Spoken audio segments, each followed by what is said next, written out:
Face yoga ভীষণ একটা পরিচিত টার্মস এখন। যারা ক্যামেরার সামনে কাজ করছেন এবং যারা ক্যামেরার পিছনে কাজ করছেন এবং যারা নর্মালি বাড়িতে রয়েছেন তারা প্রত্যেকেই কিন্তু আমরা ফেস ইয়োগা করি না করি আমরা ফেস ইয়োগা সম্পর্কে জানি। ফেস ইয়োগা করলে কি হচ্ছে, আমাদের স্কিন টাইটনিং হচ্ছে, ড্রুপিনেস, পাফিনেস এগুলো চলে যাচ্ছে, রিজুভিনেট করছি নিজেকে এবং নিজের এজকে কিন্তু অনেকটা পিছনে নিয়ে আসছে। ফেস ইয়োগা আমাদের স্কিনের গ্লোকে বাড়াতে অদ্ভুতভাবে সাহায্য করছে।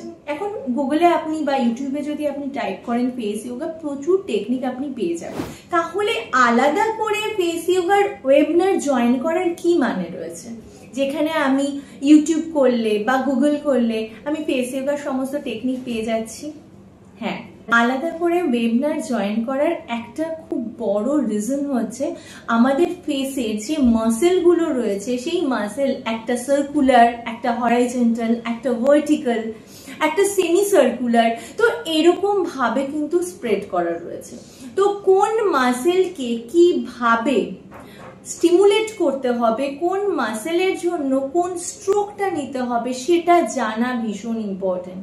আমি সেইগুলো না জেনে এবং আমার ফেস টাইপ না জেনে যদি আমি বিভিন্ন রকম টেকনিক যেগুলো ফেস ইয়োগার মধ্যে রয়েছে সেগুলো করি, তাহলে কিন্তু আমরা সেই রেজাল্টটা কিন্তু আমরা পাবো না যেটা আমাদের এক্সপেক্টেড। এটা ফার্স্ট। আর সেকেন্ড হচ্ছে আমাদের ফেসে অনেকগুলো লিম্ফেটিক ড্রেনেজ রয়েছে, তো সেই ড্রেনেজ গুলো আমাদের কিন্তু ক্লিয়ার হচ্ছে সমস্তটাই বিভিন্ন জায়গা থেকে, কোনোটা নেক থেকে, কোনোটা গলার কাছ থেকে, কানের পাশ থেকে। তো আমাদের বিভিন্ন লিম্ফ নোড ড্রেনেজ গুলোকেও কিন্তু ক্লিন করা দরকার। যেরকম একটা ছোট্ট উদাহরণ দিচ্ছি, আমরা অনেকেই বাড়িতে ফেসিয়াল করাই বা পার্লারে ফেসিয়াল করাই, সেখানে আমরা দেখি যে স্ট্রোকটা কিন্তু এইভাবে নেওয়া হচ্ছে উপরের দিকে। তো এই স্ট্রোক যদি 20 বার বা আপনি 30 সেকেন্ড ধরে কন্টিনিউ উপরের দিকে নিতে থাকেন এবং যদি কিছু ড্রেনেজ ক্লিয়ার না করে, তাহলে আমাদের যে স্কিনের টক্সিন গুলো রয়েছে, যেগুলো আমাদের যে ড্রেনেজের মাধ্যমে নিচের দিকে চলে আসার কথা, সেটা কিন্তু সেই উপরে সেটা স্প্রেড হচ্ছে এবং আমাদের পফিনেস বা আমাদের ড্রুপিনেসটাকে কিন্তু কমাতে হেল্প করছে না।